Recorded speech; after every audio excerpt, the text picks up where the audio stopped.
धरण नाही, कॅनल नाही, पाईपलाईन नाही, म्हणजे ज्या गावाला ओढा पण नाही त्या गावाला जर हे अख्खं काम झालं, 2000 एकर क्षेत्रावर 2000 शोषखड्डे, 4 महिन्यात एक थेंबही बाजूला जाणार नाही, पूर्ण जमिनीत पाणी मुरल्या जाईल, प्रचंड पाणी पातळी वाढेल, ते गाव आज 12 महिने बागायतदार झाले. तर हे सगळं काही खूप कमी पैशात होतं, कमी वेळेमध्ये होतं. स्वतः शेतकरी याला करू शकतो. तुम्हाला 20 एकर जमीन आहे, एक JCB मशीन आणा, 10 घंट्यात 20 खड्डे करती आणि दगड तुम्ही तुमच्या कुठून आनंद भरा, संपला विषय. गाव जर एकत्र आलं आणि JCB मशीन जर सगळ्यांनी लावली तर म्हणजे आतापर्यंत आपण पाहिलेलं आहे, पाणी फाउंडेशनच्या कामाला पोकलँडला 10-10 लाख रुपये बिलं गेलेत, बरोबर आहे. 5 लाखामध्ये 2500 एकरचं क्षेत्र आम्ही कंप्लीट करतो, 5 लाखात. हे आम्ही करून दाखवलं इथं. आज 181 गावाला पाणीदार केलंय. मग हे आमच्या समोर मित्र आहेत, आपली शेती आपली प्रयोगशाळा, ज्यांचे व्हिडिओ तुम्ही पाहता, ज्यांनी माझ्या मुलाखती घेतल्या, दीपक बुनगे म्हणून. आणि चला सगळ्याला रामराम, जय गुरुदेव. माझं नाव प्राध्यापक डॉक्टर पुरुषोत्तम आयाळे. आज आदरणीय तुमचे आमदार सुरेश अण्णा धस यांनी आपल्या सगळ्यांची जी ही काही जलतारा पाहण्यासाठी जी सहल आयोजित केलेली आहे, याच्या पाठीमागचा उद्देश तुम्हाला मी सांगतो. हे आमचे मित्र आहेत. मेजर माणिक दौंडीला माझा कार्यक्रम झाला. तुमच्या भागातले 7 सरपंच लोक जलतारा प्रकल्प पाहायला इथं आले होते 25 डिसेंबरला. आणि 27 डिसेंबरला माणिक दौंडीला माझा कार्यक्रम झाला, ज्या कार्यक्रमाला हे आले होते.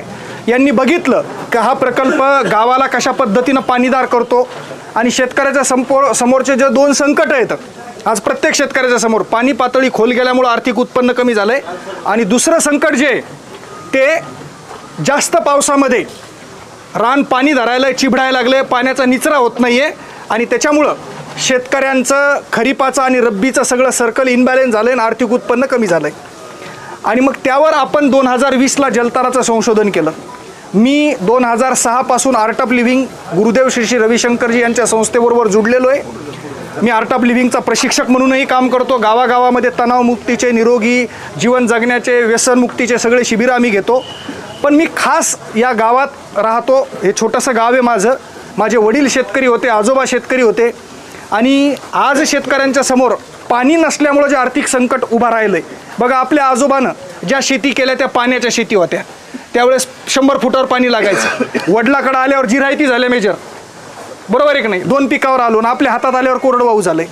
म्हणजे आज 500 फुटापर्यंत पाणी पातळी गेली आहे.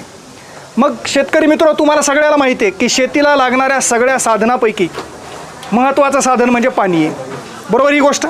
आणि आज तुमची आमची मानसिकता एक झालेली आहे की गावाला पाणीदार करायचं असेल तर गावात धरण व्हायला पाहिजेत, गावामध्ये कॅनल यायला पाहिजेत, गावामध्ये पाईपलाईन यायला पाहिजेत, बरोबर आहे की गोष्ट. मी स्वतः नदी पुनरुज्जीवनावर काम केलं, पाणलोटावर काम केलं, पण त्यातून मला पाहिजे तसे रिझल्ट सरपंच भेटले नाहीत. 1 वर्ष पाणी यायचं, दुसऱ्या वर्षी गायब व्हायचं, पुन्हा टंचाई यायची.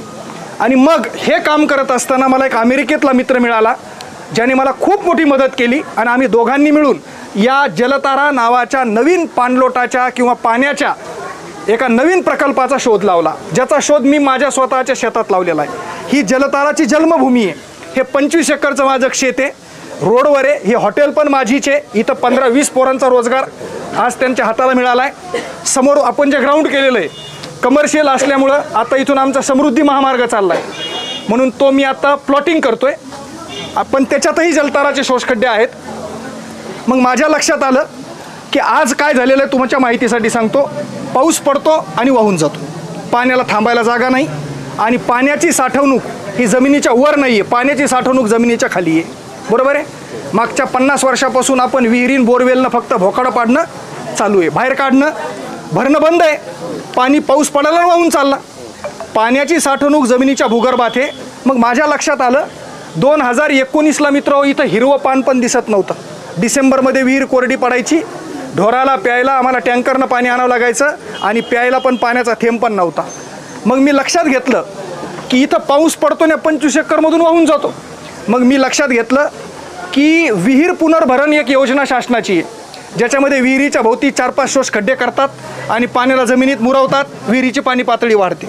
बोर पुनर्भरण एक स्कीम आहे, बोरचं पाण्याला पुनर्भरण करतो आपण, पाणी पातळी वाढते. मी विचार केला की जर आपण शेताचं पुनर्भरण केलं तर शेतातलं पाणीच बाहेर जाणार नाही. आणि शेतात तर किती मोठ्या प्रमाणावर पाऊस पडतो, 25 एकरमध्ये पडणारं पाणी आज माझं वाहून चाललंय. तुमच्या गावामध्ये पाऊस पडाला आणि दुसऱ्या गावाला वाहून चालला. खरं खोटं मी बोलालोय, असंच आहे का नाही. आज समजा वाहनी पाऊस पडाला आणि तुम्ही मंदिरात बसलेले, तुम्हाला लय उत्सुकता आहे वावरात जाऊन पहा, अरे जाऊस तर टमरेला भरायला पाणी सापडत नाही, अशी परिस्थिती आहे, चट वाहून जातं. मग मी लक्षात घेतलं की आपल्याला शेतातलं पाणी शेतातच अडवायचं, आणि नुसतं अडवायचं नाही तर त्या पाण्याला जमिनीच्या भूगर्भात नेऊन त्याची साठवणूक करायची. मग माझ्या लक्षात आलं की करायचं कसं. मग मी 1 एकरच्या तुकड्यामध्ये ज्या कोपऱ्याला पाणी येऊन साचतं त्या कोपऱ्याला एक शोषखड्डा केला. JCB मशीन नेली, 4x4 मुरुम लागेपर्यंत 6 फूट खोल केला. पावसाबरोबर माती वाहून तो खड्डा बुजू नये म्हणून माझ्या डोक्यात आलं की मातीला वर थांबवायचं आहे आणि पाणीच फक्त खाली गेलं पाहिजेत. मग त्याच्यामध्ये दगड टाकून दिले. मग ते दगड काय करतात, मातीला वर थांबवतात, पाण्याला सांदीतून खाली नेतात. असं प्रत्येक 25 एकरमध्ये ज्या ज्या उताराला पाणी येऊन थांबणारे असे 30 शोषखड्डे मी इथं केले आणि दगडानं बुजले. हे उन्हाळ्यात केलं. पावसाळ्यात मला उत्सुकता होती, पाऊस पडला की वाहून जाणारं पाणी आता या खड्ड्यातून जमिनीत जातं का, म्हणून मी धावत पळत आलो. पहिल्या खड्ड्याजवळ उभा राहिलो. 1 घंटाभर पाऊस चालू होता. पाणी बाहेर जाईच ना, खड्ड्यातून सगळं खाली.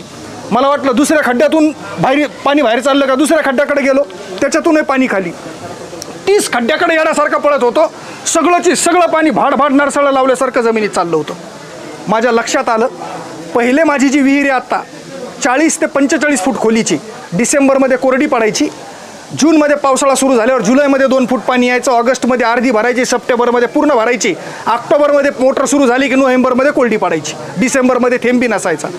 एका पावसाळ्यामध्ये त्या विहिरीला 5 फूट पाणी आलं. 2 पावसाळ्यात अर्धी विहीर भरली, 3 पावसात विहीर पूर्ण भरली. आज ती विहीर 24 घंटे चालू आहे. 25 एकरमध्ये जवळपास तुमच्या माहितीसाठी सांगतो 17 एकर आता पूर्ण हिरवगार आहे आणि 17 एकरला नॉनस्टॉप विहीर चालू आहे, नॉनस्टॉप. परवाच्या दिवशी मी तर बोर सुरू केला नव्हता, परवाच्या दिवशी बोर सुरू केला, 24 घंटे बोरची एकच धार चालू आहे, म्हणजे खंडच पडला नाही कुठं. आणि माझ्याकडे एक्सप्रेस फिटर असल्यामुळं लाईन 1 मिनिटही जात नाही. तर ह्या चमत्कार पाहायला इथून खाली माझं 10 एकर क्षेत्र आहे जे चिबडायचं. शेतकऱ्यासमोर दुसरं संकट आहे, चिबडणं म्हणजे उफाळणं, तुमच्याकडं पाणी धरणं म्हणतात त्याला. जास्त पाऊस पडला की ते पाणी उफाणतं आणि पिकं सडत आहेत आणि दुसरी रब्बीची पेरणी त्याच्यामध्ये मामा होत नाही. बरोबर आहे. किती पाऊस पडू द्या, कमरा इतकाला पाणी संध्याकाळी साचू द्या, सकाळी येऊन पहा तुम्हाला एक थेंबही दिसणार नाही, सगळं खड्ड्यातून जमिनीच्या पोटात. 10 एकर चिबडणारं शेत 1 इंच पण चिबडत नाही. 3रं पीक घेतो मी आता त्या शेतामध्ये. तर हा चमत्कार जलतारानं केल्याच्या नंतर माझी खात्री पटली की आता हा गावाला पाणीदार करणार आणि शेतकऱ्यांना आर्थिक समृद्ध करणार, लखपती करणार. मग माझ्या नजरेत होतं आमच्या इथं मी हा कार्यक्रम केल्यावर माझ्या डोळ्यासमोर होतं की राळेगण एकच आदर्श बनलं, हिवरे बाजार एकच आदर्श बनलं, पण दुसरे नाही बनले. मग मी प्लॅन केला की माझ्या मतदारसंघामध्ये तालुक्यात 221 गावं आहेत, आपण 5 वर्षामध्ये 221 गावं पाणीदार करू. मग 2020ला मी हे संशोधन केल्यावर 2021ला 4 गावं जिथं टँकर यायचं डिसेंबरमध्ये आणि जानेवारीमध्ये लोक ऊसतोडीला जायचे, त्या गावात हे काम केलं असते. 4ही गावं 12 महिने बागायतदार आहेत. मग 50 गावाला केलं, मग 84ला केलं, मग 35ला केलं. आजच्या डेटमध्ये 181 गावामध्ये 86,500 जलताराचे शोषखड्डे केलेत आणि 1,75,000 जमीन पाण्याखाली आली. धरण नाही, कॅनल नाही, पाईपलाईन नाही, म्हणजे ज्या गावाला ओढं पण नाही त्या गावाला जर हे अख्खं काम झालं, 2000 एकर क्षेत्रावर 2000 शोषखड्डे, 4 महिन्यात एक थेंबही बाजूला जाणार नाही, पूर्ण जमिनीत पाणी मुरल्या जाईल, प्रचंड पाणी पातळी वाढेल, ते गाव आज 12 महिने बागायतदार झाले. तर हे सगळं काही खूप कमी पैशात होतं, कमी वेळेमध्ये होतं. स्वतः शेतकरी याला करू शकतो. तुम्हाला 20 एकर जमीन आहे, एक JCB मशीन आणा, 10 घंट्यात 20 खड्डे करती आणि दगडं तुम्ही तुमच्या कुठून आनंद भरा, संपला विषय. गाव जर एकत्र आलं आणि JCB मशीन जर सगळ्यांनी लावली तर म्हणजे आतापर्यंत आपण पाहिलेलं आहे, पाणी फाउंडेशनच्या कामाला पोकलँडला 10-10 लाख रुपये बिलं गेलेत. बरोबर आहे. 5 लाखामध्ये 2,500 एकरचं क्षेत्र आम्ही कंप्लीट करतो, 5 लाखात. हे आम्ही करून दाखवलं इथं. आज 181 गावाला पाणीदार केलंय. मग हे आमच्या समोर मित्र आहेत, आपली शेती आपली प्रयोगशाळा, ज्यांचे व्हिडिओ तुम्ही पाहता, ज्यांनी माझ्या मुलाखती घेतल्या, दीपक बुनगे म्हणून, आणि त्यांनी हे व्हिडिओ प्रसारित केले आणि त्या व्हिडिओनं विक्रम केला. 50-50 लाख लोकांनी व्हिडिओ बघितले.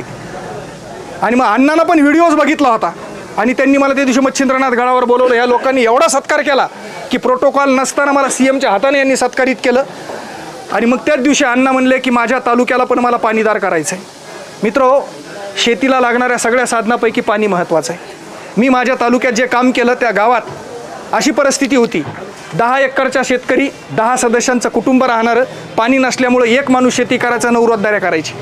आज त्या 10 एकरला पाणी आलं, 10च्या 10 जण वावरामध्ये काम करायलेत. बाप दिवसादारी धरायला, पोरगं संध्याकाळी धरायला, बाया माणसं त्याच्यातच मेहनत करायलेत. हजारातलं उत्पन्न लाखात गेलं आहे. बरोबर आहे की गोष्ट. नोकरीची गरज नाही, कोणाच्या पुढं हात पसरायची गरज नाही आहे.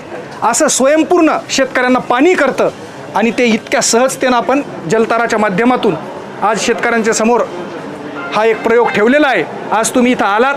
आता ही माहिती सांगून तुम्हाला मी दाखवणार आहे की प्रत्येक एकरमध्ये आपण कसे नॅचरली स्लोपला खड्डे केलेले आहेत, त्या खड्ड्यामध्ये पण किती पाणी मुरतं याचं पण ट्रायल मी तुम्हाला दाखवणार आहे.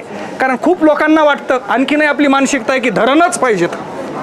बरोबर आहे का, कॅनलच पाहिजेत. आता तुमचा पहिला कार्यक्रम होता ना खुंटे फळला, अण्णा बी भाषणात सांगत होते 4 TMC द्या आम्हाला.